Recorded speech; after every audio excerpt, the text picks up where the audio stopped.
Okay? So the key way that we think about aggression currently is thinking about it more in terms of this social learning. Okay, so we talk about social learning. What do we talk about when something's socially learned? This is a concept I think we talked about previously. You talked about it likely in your introduction to psychology class. We say something occurs through social learning. What do we mean by this? Like you learn it from what's going on around you. Okay. All right, so kids are super observant. We're observant. We look at what's going on around us. Okay? We learn from that environment. We learn from the response. Okay, so yesterday I went for a run. I came across several people on the sidewalk where there wasn't a lot of space to kind of navigate around them. And so it's kind of socially learning how people are responding to, wanting that social distance, but also still having that kind of narrow space on the sidewalk. Okay, so kind of, how cautious people were about things. People were kind of getting way out of the way. I eventually started getting out of their way as well. We're kind of socially learning by learning to see how other people are acting. And so with this idea, applying it to a little bit more related to aggression, is the argument with social learning theories, aggression is learned, it's not innate. Okay, so now we see kind of this 180 of our thinking. We move away from the sociobiological perspective with Lorenz saying, hey, aggression is inherent, but rather with social learning theory, we see that aggression is learned. And this is consistent with a lot of other developmental psychology in terms of a lot of behaviors are learned, modeling of parents especially. And the argument here is that learning occurs either directly through reinforcement or by modeling others who have behaved aggressively. And so the idea here is that if someone acts in an aggressive way, and they get rewarded, that aggression is likely to continue to occur. Right? So a child bites another child, they get the toy, the child learns that if it's aggressive towards the other child, it gets what it wants. Okay, so while the kids in our nanny share were all biting each other because they realized that this was an effective strategy. Apparently it's part of the kind of developmental stages that kids go through. Okay. You are working with a car salesman and you berate that car salesman, you're aggressive towards them, maybe spreading rumors about them, but they give you a good deal. Okay. If that aggression is directly reinforced, you're more likely to use that approach again. We can also see with social learning theory too is that we can learn by seeing how behavior is modeled by others. So we don't have to learn things directly. In fact, that can be costly sometimes where, if you're aggressing against someone else and they punch back, it's a hard way to learn a lesson. But we can watch what other people are doing. So if I watch and a friend of mine, starts to push around another friend and they give in and give that person what they want, I might learn that that's the way that I should do it. Or if I learn, hey, if I'm, spreading rumors about a teacher, then suddenly the teacher starts giving us extra credit or being nicer in class or something like that, then I go, hey, maybe I want to do that as well because that behavior is being reinforced. And the key with the social learning theory is there's two pieces, and this will relate back to thinking about aggression in the media, is in terms of observed aggression, the behavior must be seen as rewarded, and the aggression must be seen as real. All right, so you go back to our Marvel movies we were talking about earlier. We can see that the aggression is oftentimes rewarded. Okay, so Thor, his father are seen as great heroes. They're seen as the best warriors because they're hugely aggressive and they're killing all the enemies. And you see that they're gotten to this prominent position of being leaders of this country because of that aggression. Now, in the case of Marvel movies, if we're looking at it in terms of media perspective, the observed aggression isn't necessarily seen as real. Okay, so I've yet to find anyone that can wield a hammer and knock out people as fast as Thor could. Okay? Maybe that's a good thing. And so we'll see that this, again, will tie into talking about social media and aggression. But the idea here is that when that behavior is being modeled and we're watching that behavior, the observed aggression must be rewarded. So there must be some kind of positivity to it, increasing the likelihood of it happening. And it must be seen as real, where it's true aggression. In some cases, you watch TV shows, things like that, where it's just not plausible in terms of how that aggression occurs. Okay? Or it's kind of, you can perceive that in this situation, it's not real aggression. Okay? So let me give you kind of the classic example here of talking about social learning theory. And this goes back to the Bobo doll experiment. So we're going to spend a little time breaking this down, show you a short video clip that actually kind of gives you a perspective of it, and we'll look at the results from this particular study. So participants in this case were normal children in the sense that they weren't highly aggressive, there weren't behavioral issues, anything like that. And what participants did is, the children in this case, watched aggressive modeling. Okay, so they watched an aggressive adult model. So in this case, it was an adult demonstrating these aggressive behaviors. And so what they saw in this case was the adult model was kicking a Bobo doll, punching it, throwing it around. And so in this particular case, the adult is modeling aggressive behavior. It's essentially harming this Bobo doll. We then saw that in second condition, they modeled playing with Tinker Toys. Okay, so they wanted to see if children would model any behavior, or was it something associated more with this aggression? So they played with Tinker Toys, the adult did, kind of modeling just kind of this play behavior that didn't involve aggression. There also, lastly, was a third condition where there was no model. Okay, so children didn't see an adult playing with any of these toys. They then gave children the opportunity to play in the area after the modeling occurred. And so what they did is they looked to see how many acts of aggression occurred, and they defined these as the number of times that children hit the Bobo doll. Okay, or they did some kind of aggressive act towards that Bobo doll. Okay. I think Evie was feeling her quarantine about a week or so ago because we actually happened to have gotten a frozen Bobo doll as a Christmas present. So it had kind of gotten stored away for quite some time, and suddenly she wanted this toy that we had actually forgotten about.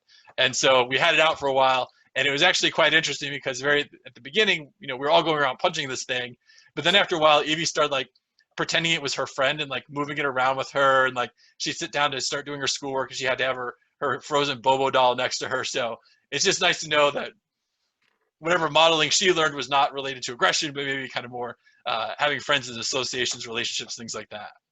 Okay, so she doesn't quite fit the study quite as well. But let me show you the video. And the video clip will walk us through and give a demonstration of the aggressive modeling, give you a sense of how children responded, and then I'll show you a graph in terms of what the actual results were from the study. Okay, so bear with me as I switch this over to the video clip. For some reason you don't hear it right away, let me know over chat, over video cam right away.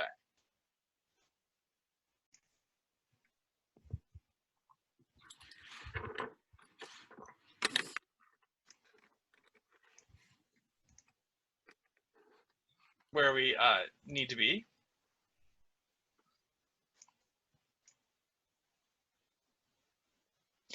All right, so we saw the video clip showing how the models interacted, I should say, with the Bobo doll.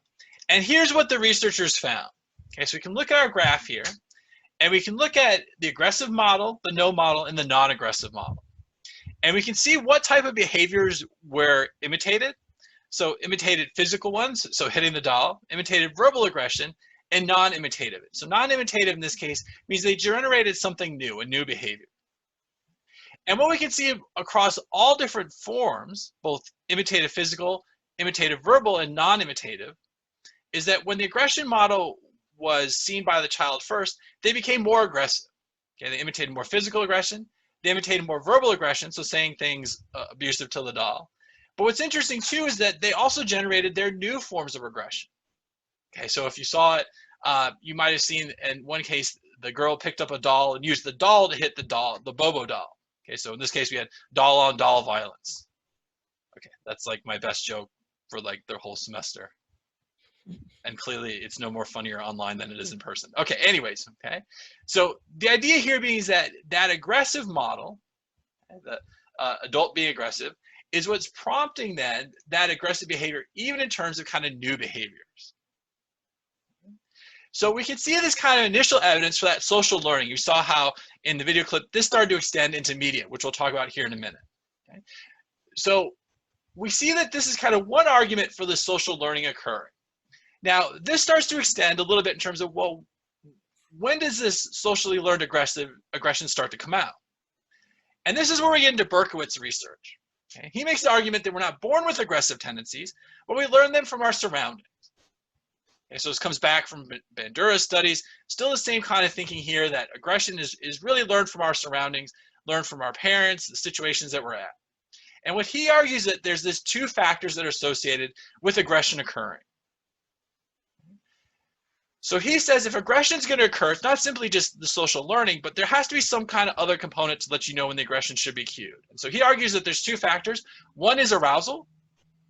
So this can be hormonally caused. Okay, so your heightened state of flight or fight. Or it's externally induced in terms of there's some kind of arousal that's occurring because you're feeling threatened or frustrated. Okay, we'll talk about his examples in terms of frustration. The second piece here is where that social learning comes in, is there's some type of external cue. Okay, so there's some type of learned association with aggression, such as seeing a weapon. Okay, so in fact, we call this the weapons effect. So simply seeing a weapon starts to cue this aggression. And so he argues from this is that for aggression to occur, we need to see that someone has higher state of arousal. Okay, so they're anxious, they're jumpy, their hormonal states might be higher. This might be due to someone else threatening them. And that there's something that's cueing this aggression, something that that person's learned is associated with aggression. Okay, so individuals are less likely to respond aggressively if they're in a room with a badminton racket compared to a gun. Okay, if they're in a room with a badminton racket, they're less likely to aggress because badminton rackets are generally not seen as being associated with aggression. Unless you're a very aggressive badminton player, very competitive, maybe it is a little bit more. But we do know that guns are associated with aggression. Okay, so that's a learned behavior that the kids learn. And so from his study, he put forth kind of very specific hypothesis. So stemming from this frustration aggression hypothesis, he says only frustration causes aggression and only aggression. And this comes back to this overarching idea of that this is that piece of the environment that's triggering this aggressive behavior that's been learned. Okay, so he's basically saying, hey, when an individual feels frustrated because of something going on in their environment, it causes aggression, and it's only going to cause the behavior of aggression. Okay? Nothing else is going to be caused in this particular case. And so he did 2 studies to test this, both of which I think are pretty cool and pretty fun. He did a dunking booth study, so it's kind of a good field study, and then he more specifically carefully looked at this in a lab study. Okay, so what I'm going to do is I'm going to show you the designs of these studies, and I'm going to ask you in which condition, based on this frustration aggression hypothesis that's couched in this 2-factor theory, do we see that participants were likely to respond with aggression? So let me walk you through the dunking booth study first, okay, keeping in mind this idea that there has to be some kind of cue for aggression and something that prompts this aggression. So in his study, participants were at a dunking booth, so you can imagine the kind of dunking booth you do over the summertime. And there's 2 factors they're looking at here. The first factor they're manipulating is whether the thrower here is insulted or not.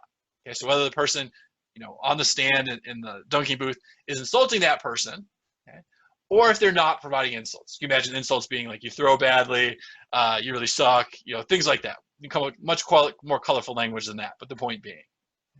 They then manipulated if there was a gun and saloon backdrop, okay, versus a pasture backdrop.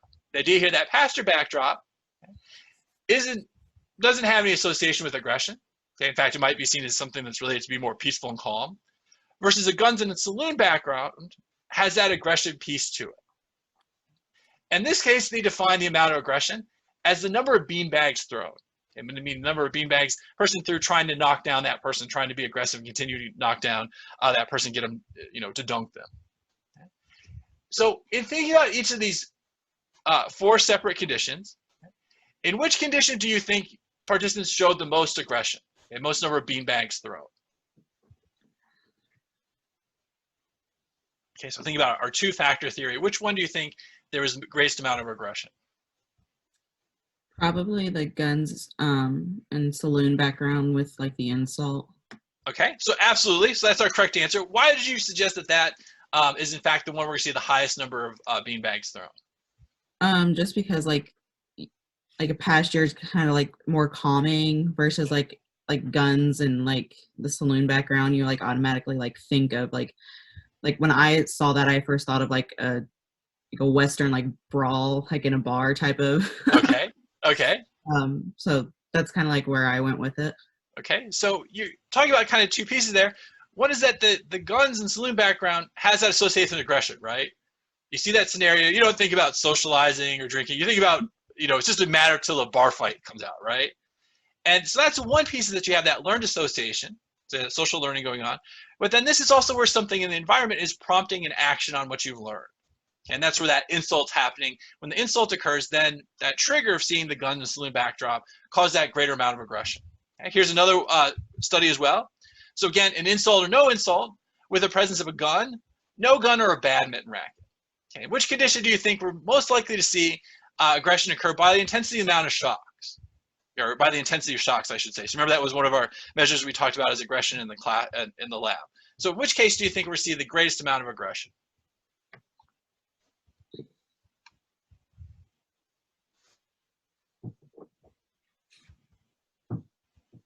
Okay, so again, applying this two-factor theory, think about the insult, think about the cue related to aggression. Where do we see aggression is going to be the greatest in this case?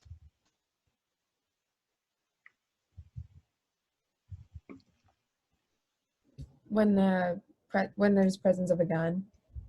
Okay, so you're talking about presence of a gun, okay? And in which case, no insult or an insult?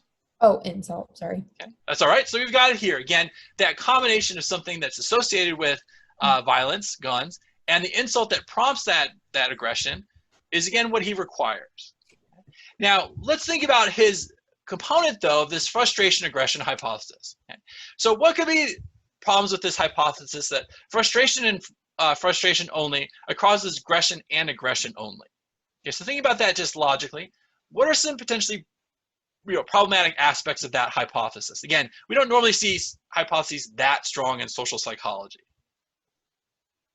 Okay, so kind of a critical, logical thinking lesson here. What could be some problems with this hypothesis that frustration, only frustration, causes aggression and only aggression?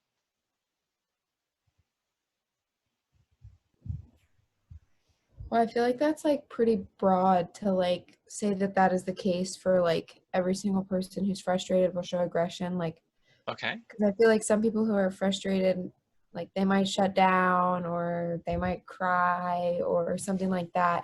So like, yeah, from the studies that they've been doing, like it might show that, but they've also like used prompts as well to bring out aggression. But maybe if like different prompts were used, it would bring out different emotions if somebody was frustrated rather than aggression. okay. So I think in your response, which is a really great one, it captures kind of both pieces of the limitations to it.